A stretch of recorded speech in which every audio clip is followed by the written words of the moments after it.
Back to my channel. ഞാനിന്നിവിടെ ഉണ്ടാക്കാൻ പോകുന്നത് വെള്ളരിക്ക വെച്ചുള്ള ഒരു മോരുകറിയാണ്. ഇതിന് ആവശ്യമായ ചേരുവകൾ: വെള്ളരിക്ക കട്ട് ചെയ്ത് വെച്ചിട്ടുണ്ട്, കടുക് വറുക്കാനുള്ള ഉലുവ, കറിവേപ്പില,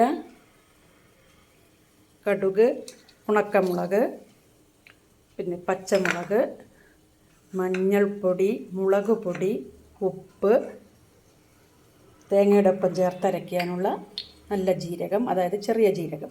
ഇത്രയും ഇൻഗ്രീഡിയൻസ് വെച്ചിട്ട് നമുക്ക് വെള്ളരിക്ക എങ്ങനെയാണ് ഉണ്ടാക്കുന്നത് നോക്കാം. ആദ്യം ഞാൻ അടുപ്പത്ത് കുറച്ച് വെള്ളം വെച്ചിട്ടുണ്ട്. അപ്പോൾ അതിലേക്ക് നമുക്ക് വെള്ളരിക്ക ഇട്ട് കൊടുക്കാം. വെള്ളം തിളച്ച് വരുന്നുണ്ട്. അതിലിരുന്ന് നന്നായിട്ട് വേവട്ടെ.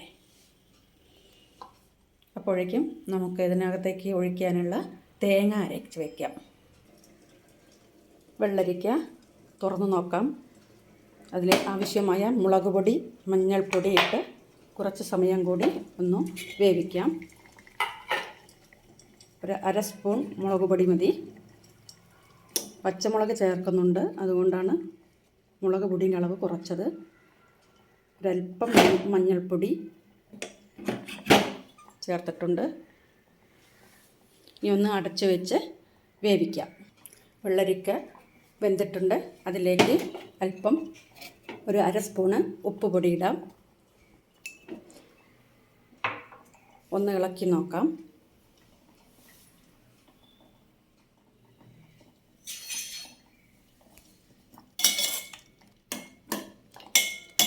ഇനി ഇതിലേക്ക് ഞാൻ നേരത്തെ പറഞ്ഞ തേങ്ങ, നല്ല ജീരകം ചേർത്ത് അരച്ച് വെച്ചിട്ടുണ്ട്. അത് ഒഴിച്ച്, നല്ല ജീരകം, പച്ചമുളക് ഇതിൽ ചേർത്തരച്ചതാണ്. ഇതൊഴിച്ച് കൊടുക്കാം. ഇനി ഒന്നിതിനെ ചുറ്റിച്ച് കൊടുക്കാം. ഒന്ന് തിള വരുമ്പോൾ ഒരല്പം തൈരൊഴിക്കണം. കടുക് വറുക്കാനുള്ള ചട്ടി അടുപ്പത്ത് വെച്ചിട്ടുണ്ട്. അതിലേക്ക് ഒരല്പം വെളിച്ചെണ്ണ ഒഴിച്ച് കൊടുക്കാം. അതിലേക്ക് നമുക്ക് തൈരൊഴിക്കണം. തൈരൊഴിച്ച് കഴിഞ്ഞാൽ അധികം തിളപ്പിക്കരുത്. സൈഡിലൂടെ ഒന്ന് പത വരുമ്പോഴേ നമ്മൾ ഇതൊന്ന് ഓഫ് ചെയ്തേക്കണം.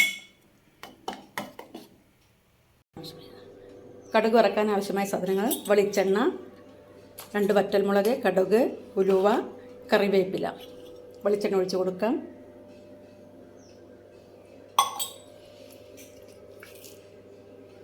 ഒരല്പം ഉലുവ,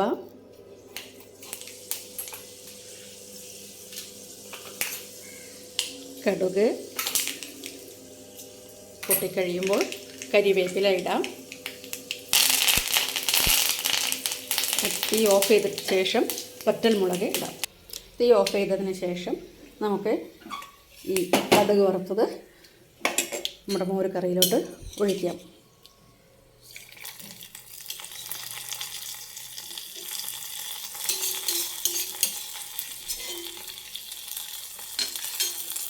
രുചികരമായ മോര് കറി തയ്യാറായി കഴിഞ്ഞു.